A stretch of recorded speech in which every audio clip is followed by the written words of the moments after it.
Assalamualaikum warahmatullahi ta'ala wabarakatuh. Alhamdulillah. Alhamdulillahilladzi faqaha fi dinihi man istafahu minal ulama'il a'lam wa ja'alahum kawakiba yahtadi bihim kullu dhalin fi halatil dhalam. Asyhadu an la ilaha illallah wahdahu la syarika lah al-malikul alam wa asyhadu anna muhammadan abduhu wa rasuluhu mabusu rahmatan lil anam. Allahumma sholli wa sallim ala sayyidina Muhammadin wa ala alihi wa sahbihi sadatil kiram. Subhanaka la ilma lana illa ma 'allamtana innaka antal alimul hakim. Fa ya rabbi shrah li sadri wa yassir li amri wahlul 'uqdatam min lisani yafqahu qawli wa saddid lisani wa hdi qalbi bi haqqi sayyidina Muhammad. Allahumma sholli ala sayyidina Muhammad salatan takunu lisani fasiha wa qiraati wadhiha wa kalami masmu'a wa mafhuma wa ala alihi wa sahbihi wa sallim amma ba'du. Ikhwani sahabat dakwah yang dirahmati Allah Subhanahu wa taala, kembali pada malam hari ini melanjutkan pembacaan kitab Bidayatul Hidayah, kitab Bidayatul Hidayah yang ditulis oleh Al-Imam Al-Allamah Hujjatul Islam wa Barakatul Anam Al-Imam Abu Hamid Muhammad Al-Ghazali At-Tusi. Kemarin kita sampai di bab tentang al-qawlu fi ma'asil qalbi, yaitu pembahasan tentang maksiatnya hati, yang mana Imam Ghazali menyampaikan maksiat hati itu banyak, gitu. Penyakit-penyakit atau sifat-sifat yang buruk dalam hati itu, kata Imam Ghazali, itu kasirat, itu banyak sekali. Kemudian cara membersihkannya juga butuh waktu yang panjang dan mengobatinya juga sangat rumit. Makanya jaga hati kita, kata Imam Ghazali, jangan sampai terjangkiti oleh sifat-sifat atau penyakit-penyakit hati yang merusak itu. Dan kalau ingin pelajari akan banyaknya penyakit-penyakit hati itu, kata Imam Ghazali, beliau menulis di kitab Ihya Ulumuddin di bab tentang Rub'il Mukhlikat, itu pembahasan tentang hal-hal yang merusak. Adapun di kitab Bidayatul Hidayah ini beliau mencantumkan tiga sifat madmumah, sifat yang buruk, yang kata Imam Ghazali merupakan induk dari semua sifat-sifat buruk yang lainnya. Beliau menyampaikan apa itu dia, yaitu al-hasad, war-riya, wal-ujub, yaitu sifat hasad, riya, dan ujub. Nah, pada pertemuan kemarin ini kita sudah membahas tentang hasad, gitu. Di mana hasad itu atau iri yang disertai dengan dengki itu adalah merupakan penghalang kebahagiaan yang hakiki. Gitu. Saya sampaikan lagi, orang yang di hatinya ada sifat hasad, gitu, itu otomatis menghalangi kehidupan orang itu tidak mendapatkan kebahagiaan yang hakiki. Karena apa? Di hatinya itu kemerungsung terus lihat Allah anugerah kenikmatan kepada orang lain. Nah, makanya bersihkan hati kita dari sifat hasad itu. Nah, Imam Ghazali menggambarkan wal hasud, kata Imam Ghazali, ya, kita baca nih biar kita dapat keberkahan. Bismillahirrahmanirrahim. Radhiyallahu ta'ala anhum. Qala al-musannif al-imam Abu Hamid Muhammad Al-Ghazali At-Tusi nafa'ana fi ulumi fid darin amin ya rabbal alamin. Ya, dibaca nggih pelan-pelan biar kita dapat keberkahan dari pengarang atau penulis kitab ini. Saya ulang ya. Kemarin sudah kita baca tapi tidak apa-apa diulang lagi. Yang di bagian terakhir bahwa hasud ini. Wal hasud, kata beliau, wal mu'adzabu alladzi la yurham wa la yazalu fi adzabin da'im. Fa inna dunya la takhluqatun an khalqi katsirin min aqranihi wa ma'arifihi mimman an'amallahu alaihim bi ilmin aw malin aw jahin. Fala yazalu fi adzabin da'im fid dunya ila mautihi wal adzabul akhir asyaddu wa akbar. Nah, kata Imam Ghazali digambarkan seperti ini, kata Imam Ghazali. Orang hasud itu dia orang yang tersiksa hatinya, tersiksa hidupnya, alladzi la yurham, tapi tidak bisa dikasihani, gitu. Tersiksa hatinya tapi tidak bisa dikasihani. Wala yazalu fi adzabin ta'im. Orang ini senantiasa dalam ketersiksaan yang abadi, kata Imam Ghazali. Fa inna dunya la takhluqatu an khalqin katsirin min aqranihi wa ma'arifi mimman an'amallahu alaihim bi ilmin aw malin aw jahin. Padahal, kata beliau, kata Imam Ghazali, di dunia ini tidak akan pernah sepi. Di dunia ini dia tidak hidup sendirian. Ada banyak makhluknya Allah atau hamba-hambanya Allah, baik itu dari temannya atau kerabatnya, yang Allah lebihkan, Allah karuniakan nikmat kepada mereka, atau baik nikmat itu berupa ilmun atau ilmin, au malin, au jahin, baik nikmat itu berupa ilmu atau harta atau jabatan. Ini ada orang yang dikasih Allah seperti itu. Nah, kalau orang yang di hatinya dihinggapi penyakit hasad, maka dia tidak akan terima. Kalau ada saudaranya, temannya, atau tetangganya, atau mungkin kerabatnya yang Allah anugerahkan lebih nikmat, dilebihkan nikmatnya oleh Allah, sehingga di hatinya akan ada ketersiksaan. Nah, ini bahaya tuh, merusak sekali itu. Fala yazalu fi adzabin ta'im fid dunya ila mautih. Maka dia senantiasa akan dalam ketersiksaan yang abadi itu fid dunya ila mautih, baik di dalam dunia ini atau sampai menjelang kematian, sampai kematiannya. Nah, ini kitab Bidayatul Hidayah, ya. Kitab Bidayatul Hidayah. Monggo kalau mau nyimak nanti sekaligus bisa koreksi kalau salah kita. Jadi saya ulangi lagi, orang yang di hatinya ada sifat hasad kata Imam Ghazali itu karena iri dengki dengan orang lain yang diberikan kenikmatan yang lebih dari dirinya oleh Allah Subhanahu wa taala, baik berupa ilmu, baik berupa harta atau kedudukan itu, maka orang ini tidak akan terima, bahkan kepingin nikmat itu hilang gitu. Padahal kata Imam Ghazali, orang ini juga tidak dapat keberuntungan apapun kalau nikmat itu hilang dari saudaranya, dan dia juga tidak dapat kerugian kalau ada saudaranya diberikan oleh Allah nikmat yang lebih. Nah, kenapa dia harus iri lah? Ini harus dikoreksi ya, jangan sampai hati ini ada sifat hasad. Karena apa kata Imam Ghazali? Fala yazalu fi adzabin ta'imin fid dunya ila mautih. Karena orang tersebut akan senantiasa hidup dalam ketersiksaan gitu, baik di dunia sampai dia meninggal dunia. Wala adzabul akhir asyaddu akbar. Adapun azab akhirat tentu lebih pedih dan lebih besar lagi, waliyadzubillah.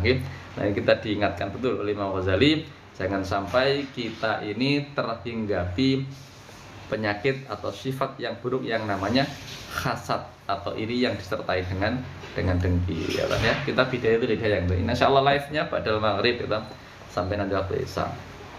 Nah, ini masuk ke sifat yang buruk yang kedua itu. Kata Imam Ghazali itu, sifat buruk yang kedua adalah ar-riya. Wa amma riya, riya ini bukan orang yang wabah atau keluarganya, enggak. Riya ini kata beliau Imam Ghazali, fa huwa syirkul khafiyyu wa huwa ahadun asyarkaini wa dzalika talabuka al-manzilata fi qulubin nasi litanala bil jah wal khishmah fa hubbul jah minal hawa al-mutabbil muhliki wa fi halaka atharun nas wa ma ahlakan nas ilan nas. Nah, ini kata Imam Ghazali, riya. Kalau tadi kan hasad, ya, hasad itu dengan bahaya-bahayanya atau dengan kerusakannya harus kita jaga dan kita hindari. Karena biasanya hasad ini adalah berhubungan antara manusia sama manusia, iri dengki manusia sama manusia. Kalau riya ini ya, ini bisa berhubungan dengan Allah Subhanahu wa taala gitu. Nah, ini makanya dikatakan bahwa asyirkul khafiyyu. Dia itu riya adalah bentuk syirik yang tersembunyi. Syirik yang tersembunyi. Makanya digambarkan Rasulullah, akhwafa ma akhafa alaikum asyirkul asghar, kata Rasulullah. Yang aku takutkan atas kalian semuanya adalah syirik yang asghar, syirik kecil. Maka qalu ya Rasulullah, ma syirkul asghar? Ya Rasulullah, apa itu syirik yang kecil? Maka qala ar-riya. Kata Rasulullah sampai menggambarkan seperti ini, riya ini ya. Kalau yang hasad tadi saya ulangi, hasad itu kan iri dengki yang berhubungan dengan sama manusia. Tapi kalau riya ini hati-hati ya, kalau riya ini berhubungan dengan Allah, maka dikatakan asyirkul asghar, asyirkul khafi. Riya ini ya, kata Rasulullah, aku takut atas kalian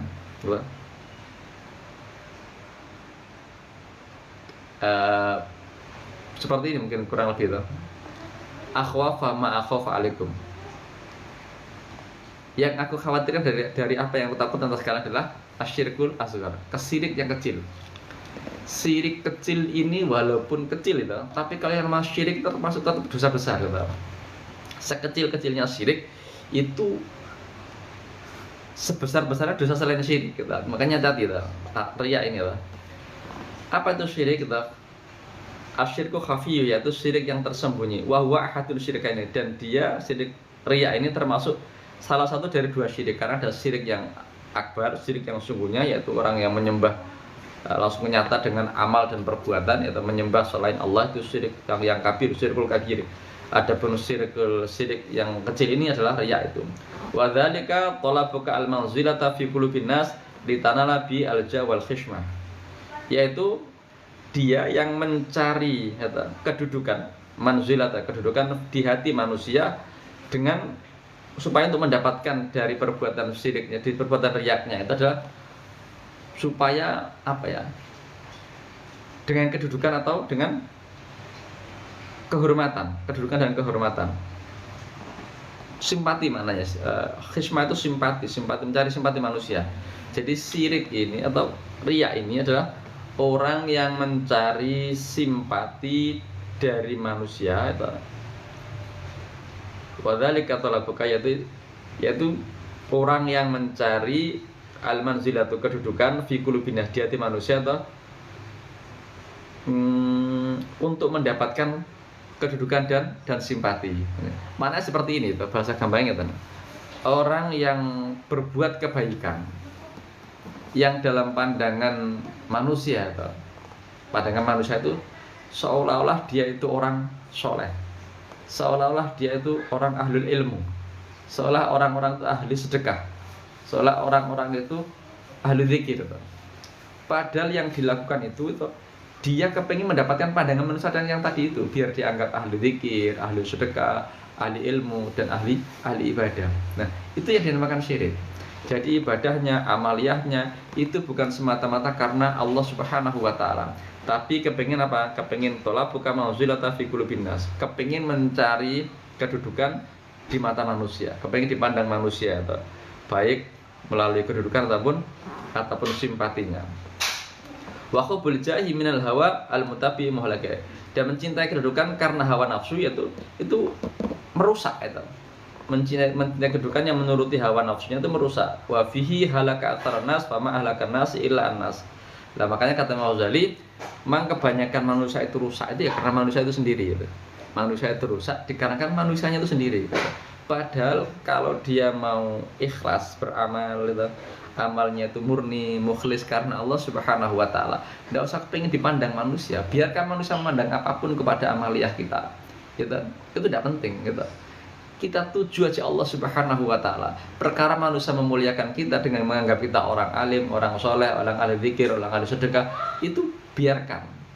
Nanti sendirinya mereka akan memberikan apresiasi seperti itu. Asalkan kita tidak terpengaruh oleh penilaian orang, kita tetap lillahi ta'ala, karena Allah Subhanahu wa Ta'ala. Itu yang dikehendaki Allah seperti itu.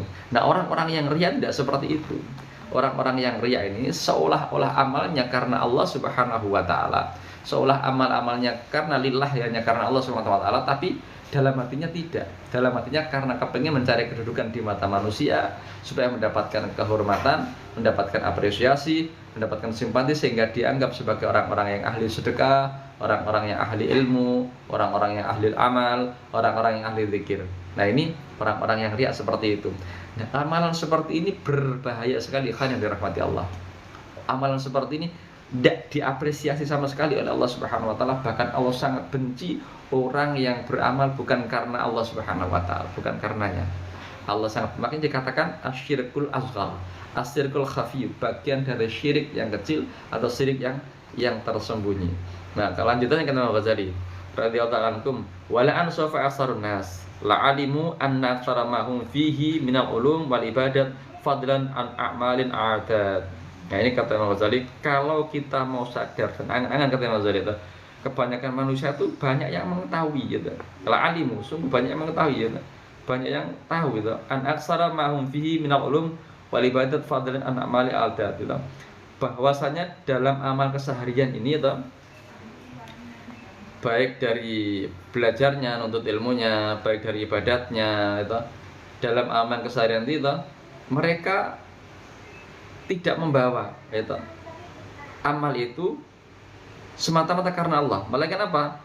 Alayya illa mura'atun nas, melainkan mereka semuanya semata-mata karena mura'atun nas, karena semata-mata biar dipandang oleh manusia. Wahya muhbitatul amal, dan ini akan merusak gitu, akan menggugurkan amal, waliyadzubillah. Padahal orang itu sadar itu, la alim, orang itu sadar bahwa amalnya ini karena manusia, itu sadar. Makanya hati-hati itu. Makanya hati-hati. Kita harus melatih diri kita untuk bersifat, punya sifat yang mukhlis, walaupun agak susah itu, tapi kita berlatih bahwa setiap amal kita, setiap perbuatan kita semata-mata kita persembahkan karena Allah. Inna sholati wa nusuki wa mahyaya wa mamati lillahi rabbil alamin. Semata-mata karena Allah Subhanahu wa taala. Jangan sampai mura'atun nas karena kepengin dipuji oleh manusia. Waliyadzubillah, ini akan hatta warata fil akhbar, hingga sampai pada kami sebuah kabar hadis, ini hadisnya Rasulullah, inna syahida yu'maru bi yaumal qiyamah ilan nari fayaqul ya rabbi istushhidtu fi sabilika fayaqul aradtu an yuqal innaka suja'un wa qad qila dzalika wa dzalika ajruka. Ini hadis Rasulullah. Sesungguhnya orang yang mati syahid itu, inna syahidun yu'maru bi yaumal qiyamah ilan nari itu. Ada orang yang mati syahid itu diperintahkan oleh Allah untuk dimasukkan ke dalam neraka.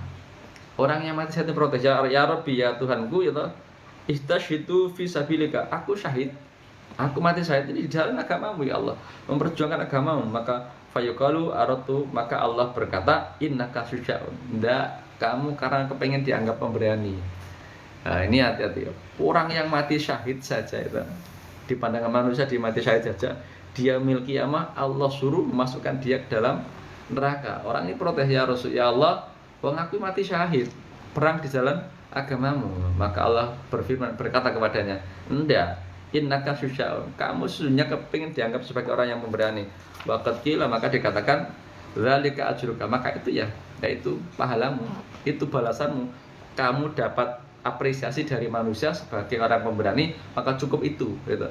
Itu ganjaranmu, gitu. Bukan surga, itu ganjaranmu. Karena ketika kamu perang di jalan, mengaku perang di jalan agamanya Allah, hanya karena kamu pengen dipandang oleh orang sekitarmu sebagai orang-orang yang pemberani. Nah ini pelajaran bagi kita untuk amal kita semuanya, gitu. Untuk amalan kita semuanya, kita berani berdiri jadi imam, kita berani tampil di mimbar-mimbar panggung ceramah, kita berani tampil di meja-meja majelis taklim, kita berani tampil di mimbar-mimbar sedekah, gitu. Ini jangan sampai terkontaminasi dengan karena manusia. Jangan sampai terkontaminasi karena pujian orang. Karena nanti dia milik kiamat itu ganjaran kita, pujian orang itu di mata Allah hilang semuanya. Bahkan Allah sangat benci karena apa? Orang ini beramal bukan karenanya, tapi karena kepengen dapat pujian, biar dianggap dia sebagai orang yang alim, biar dianggap sebagai orang yang soleh sehingga bisa ngimami sholat, biar dianggap sebagai orang yang ahli dzikir karena sering dzikir, atau biar dianggap orang yang dermawan karena sering bersedekah. Nah ini hati-hati ya. Dan nanti balasannya dia milik kiamat ya pujian orang itu, tidak dapat apa-apa dari Allah Subhanahu wa taala. Waliyadzubillah. Wa kadzalika yuqalu lil alim, ini dilanjutkan Imam Ghazali. Wa kadzalika yuqalu lil alim wal hajj wal ghazi wal qari. Nah, yang demikian itu juga berlaku untuk orang-orang yang ngaku alim, yang sudah haji, orang yang mengaku pemberani, atau orang-orang yang ahli qari, yang baca Al-Qur'an. Nah, ya Allah, hati-hati ya. Ini sebenarnya Imam Ghazali nulis ini intinya untuk ngocei diri kita sendiri ya, terutama yang baca ini kan. Gitu. Dari pelajaran yang mati syahid tadi itu kata Imam Ghazali juga berlaku pada orang yang ngaku alim. Gitu. Kita bayang ini ngadep kitab nih, gitu. Melaksanakan live ini, gitu. Jangan sampai terbit biar dianggap orang alim, biar dianggap orang yang bisa baca kitab dan sebagainya. Waliyadzubillah, ini tidak dapat apa-apa. Gitu. Tapi ya sebagai baca kitab di depan kamera, intinya kepingin memberikan satu, pengen belajar ya, tentunya yang pertama pengen belajar mengkoreksi diri sendiri, terutama itu belajar mengkoreksi diri sendiri terutamanya, dan kalaupun ada manfaat kepada orang yang nonton ya itu selebihnya, wallahu a'lam. Intinya belajar mengkoreksi diri sendiri, dan kalau bisa bermanfaat untuk orang lain. Ini seperti itu. Jangan sampai terkontaminasi karena kepingin dianggap orang yang alim. Ini karena tidak dapat apa-apa. Bukan cuma tidak dapat apa-apa, Allah juga muring-muring gitu. Waliyadzubillah, berlaku untuk orang yang sudah haji gitu. Orang yang sudah wal haji walil alim, orang yang sudah haji gitu. Sehingga ketika pulang dipanggil namanya saja tidak mau noleh gitu. Karena disebutkan Pak Hajinya. Waliyadzubillah, ini wal ghazi, dan orang yang merasa pandai, wal qari, dan orang-orang yang mengaku dirinya qari atau pandai baca Al-Qur'an. Jadi bacanya dibagus-baguskan, ditartil-tartilkan, dimerdu-merdukan supaya dianggap qari. Ini diingatkan Imam Ghazali, jangan sampai itu karena kamu ingin pujian, karena kamu ingin kemenangan, karena kamu ingin persaingan, sehingga membacamu bukan karena Allah Subhanahu wa taala, maka apa? Imbalannya dianggap orang itu, dianggap orang ahli baca itu, dianggap orang yang fasih, dianggap orang yang ahli Al-Quran, itu cukup anggapan itu pahalanya di sisi Allah nol, bahkan dimurkai Allah Subhanahu wa taala, digiring ke neraka waliyadzubillah. Ini ya pelajaran betul buat kita semuanya supaya kita terhindar dari apa yang namanya penyakit riya. Dan ini halus sekali lah, gerogoti itu halus sekali. Monggo di-share apa pakai gerogoti itu halus sekali itu. Riya ini ya Allah, perang lawan riya ini subhanallah beratnya luar biasa. Makanya orang-orang yang mukhlis ini pangkatnya sangat tinggi gitu. Pangkatnya sangat tinggi. Nah, kita perlu latihan. Nah, termasuk kita baca sambil di live ini latihan juga. Jajal ikhlas orang loh.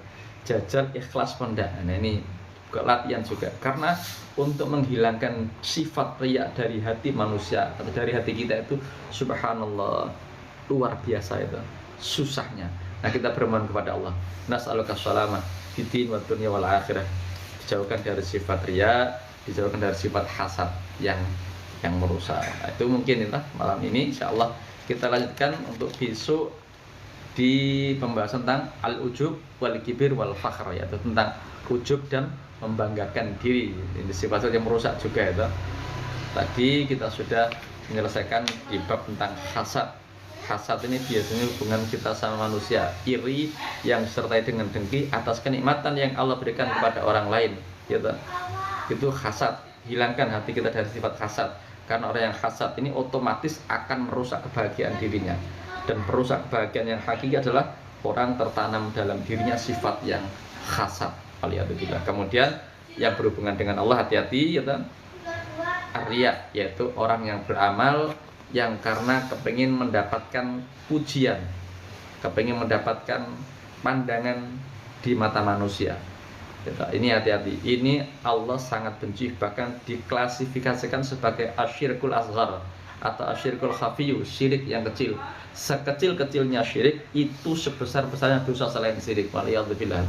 Maka jangan sampai amal-amal yang kita bangun susah payah dari mulai kita mungkin balik atau mungkin dari mulai kita belajar, amal yang kita bangun susah payah, nanti di yaumil qiyamah tahu-tahu kita tidak dapat apa-apa, cuma dapat pujian-pujian orang saja. Itu kata Allah, itu loh, pujian orang itulah pahalamu, sanjungan orang itulah pahalamu, pandangan orang itulah pahamu. Di sisiku kau tidak dapat apa-apa, maka tempatmu di neraka waliyadzubillah. Jangan sampai seperti itu. Bahkan digambarkan orang yang mati syahid saja di jalan Allah, nanti di yaumil qiyamah sama Allah diperintahkan masukkan ke neraka. Protes dia, ya Allah, aku berjuang di jalan agamamu, kok aku digiring masuk neraka? Apa kata Allah? Innaka syuja'un, sesungguhnya kamu ingin dianggap sebagai orang yang pemberani, maka itulah balasannya, yaitu anggapan orang kamu sebagai orang yang berani, itulah ganjaranmu gitu. Dengan di sisiku kamu tidak dapat apa-apa. Nah, ini berlaku buat semua amal, bukan mati saya saja tuh. Buat orang yang ngaku alim, gitu, orang yang pernah haji, orang yang ahli sedekah, orang yang ahli zikir, orang yang ahli baca Al-Quran, atau orang-orang yang dianggap soleh lah, hati-hati gitu. Ini kalau terkontaminasi dengan penyakit yang namanya riya, maka amal-amal itu hanya dapat pahala sanjungan dari orang itu, hanya dapat pahala pujian dari manusia itu. Di sisi Allah ini sangat dibenci karena amalnya bukan karena Allah Subhanahu wa ta'ala. Itu mungkin ya. Setelah kita mau dan Isa. Terima kasih, mudah-mudahan bermanfaat dan bisa terus mengkoreksi hati kita supaya terhindar dari sifatul madhmumah, sifat-sifat yang tercela atau sifat-sifat yang buruk. Wassalamualaikum warahmatullahi wabarakatuh. Oke, mohon maaf kalau nggak bisa nyapa-nyapa ya, kalau lagi baca